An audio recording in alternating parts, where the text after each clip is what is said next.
guys, my name is Jessica and Megan, and we are from Green Fever SA. We enjoy talking about plants and all sorts of planty things, and today we're going to hack up our Rapidophora Tetrasperma.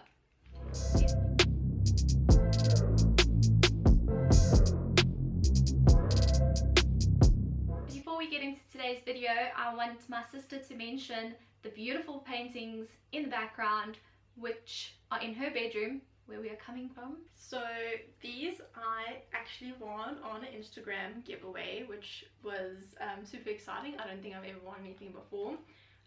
It was by Wet and Wild Plants on Instagram. I believe I stand corrected that she owns or is part of SA Botanical Gardens, I think. So anyway, she did these paintings. I also believe this, not 100% sure. And I think those are the hand paintings, eh? Yeah, they're not even prints. Those are hand painted by her. We'll add links below if you guys want to get these paintings for yourself. They are super stunning. Oh, and this is a bit of merch. It's a bit of merch, just throwing it in there, some merch. Oh, but our merch. A sneak peek of merch. A booby peek. Lovely. Yeah, so I'm just super grateful that I won these, and as I said, I'm like in love with them. I think they go beautifully in my room. She also got 2 plants as well as a bunch of moss poles and the most beautiful shape. It's quite little, so we got to decide, well, Megan has to decide what she's going to put in it, but my god, it is cute. If you guys have any ideas, if you guys have any ideas on what my sister should put in this terrarium, that would be great. If you saw in my last video, you would have seen where I spoke about this and I wasn't too chuffed with the quality that, or the condition that he had come with. We have since spoken to the owner. Unfortunately, they didn't have a replacement plant, but he was super helpful. My sister actually dealt with him, so we'll be buying from the company again. It's showing you a little close-up where we're going to be chopping off these sections here and leaving a main stem and chopping off these to make lots of new babies. It's going to be interesting to see how these happen because the newest leaves have been taken off, so it's probably going to have to push out a new growth somewhere here, and they're probably going to take a really long time. I definitely want to take the top one off. So how we're going to do it is we are basically going to be chopping it straight off at the stem where there's a node. This node is probably not going to be viable. If it is, it might rot, so we are making sure that there are actually 2 other nodes after that. Take a top cutting basically just below this node, because I think this will probably be our most viable piece. Like that'll definitely survive. I think other ones we're not sure about. Look that we want from our tetrasperma is we kind of want one vine growing up. So that's what we're going to try and aim for here by taking a few cuttings, trimming him back. First thing you do, what is it? It's rubbing alcohol. Rubbing alcohol, yeah. To clean your equipment. Okay. And then just go for the shop. Hold on. Okay.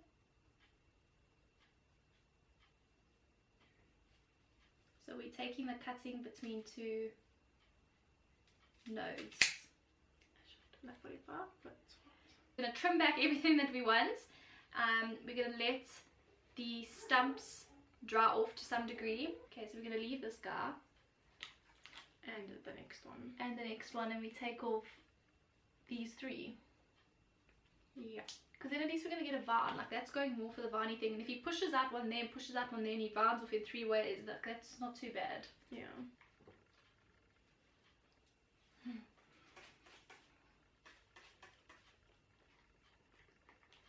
And don't do what Plant Me Ashley does and threaten people with a knife.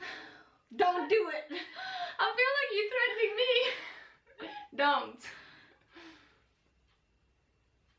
Shame she doesn't threaten people with a knife. I'm sorry. She just has very exaggerated, eccentric movements whenever she has a knife in her hand. Not that my sister's any better than her right now. Okay, so we're going to start with the bottom one. Yeah, as close as you can sort of to the little callus over.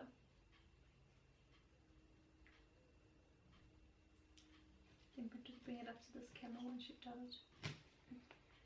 The sharper the blade, the better. Okay.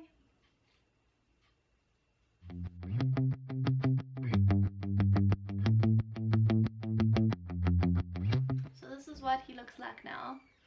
So personally I think he looks a little bit happier. Now what we're going to do is we are going to be propagating in sphagnum moss. This is actually just a bag from Woolworths. Yeah, just this orchid sphagnum moss. Yeah, from Woolworths. We got the 2 litre one. It was only like 85 rand. And we are new to moss propagation though, so don't know if it's good or bad. Not recommending it yet, but you can get it from Woolworths. Yeah, it's difficult to get moss like in your nurseries and that sort of stuff here, and that's where we normally shop. What we're going to do is we're going to be putting in some room temperature water, and I'm going to be putting in a tiny bit of fertilizer, but it's natural fertilizer. I'm literally, no, not even that much. I'm literally putting in like, what is this, like 1 ml. Yeah. I'm literally putting in 1 ml of like 3 cups of water, 4 cups of water. And my sister looks a little bit stressed out that that's even a bit too much. So, but the thing is, it's getting mixed up in the water and we're squeezing all the water out. So it's just adding like a little bit to the moss. Charlie, I don't know if you can see a cute little nose here. You should do that over the water. Okay, so normally what you would do with spag is you just put it in water and then we're going to wring it out. So we're going to let it all soak in it for a little while, not like long or whatever, but just till it can absorb a decent amount of water. So we learned a little trick from Kaylee Ellen, where when you have a fresh cutting, you wax up the bottom just to protect the stem from rotting. You don't want it to rot too much that it obviously hits the node, then the node isn't viable. So this is definitely going to be our best cutting. I know we're going to get a good one out of this. This aerial root's a bit dodgy looking and a bit dried out and not happy, but we know that that is a viable node, and so chances are very high that roots will form from this. What you do with the wax is you obviously you got to melt some wax, which we just have a little candle here, like a tea candle. Let's do it. So what I do is, just because this is an awkward one, I literally just blow it out and then I stick it straight in. I'm not saying that's how it works. It's very difficult. I've never done it with such a big cutting before. Oops, it's hand method. Normally I would do maybe a bit more so that it like comes over a bit more, like over the lip, but just this wasn't a very good candle to use. Okay. But it's what I have. So we're going to put this one in our biggest clear container so that we can see what's potting. So we've got 2 growth points coming onto this oak.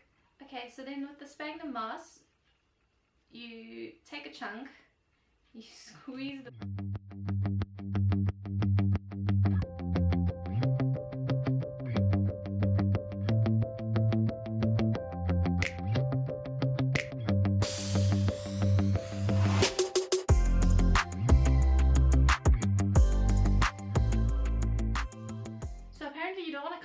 too much either, so don't like pack a dent in there.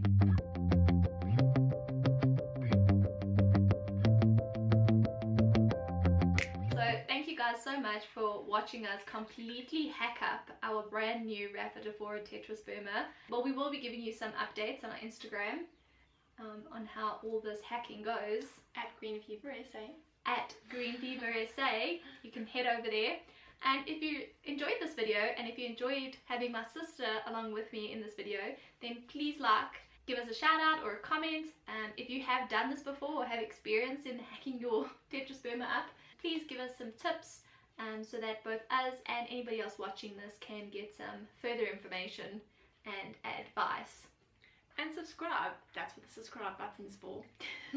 So thank you guys for watching, and I will see you next time. Ciao!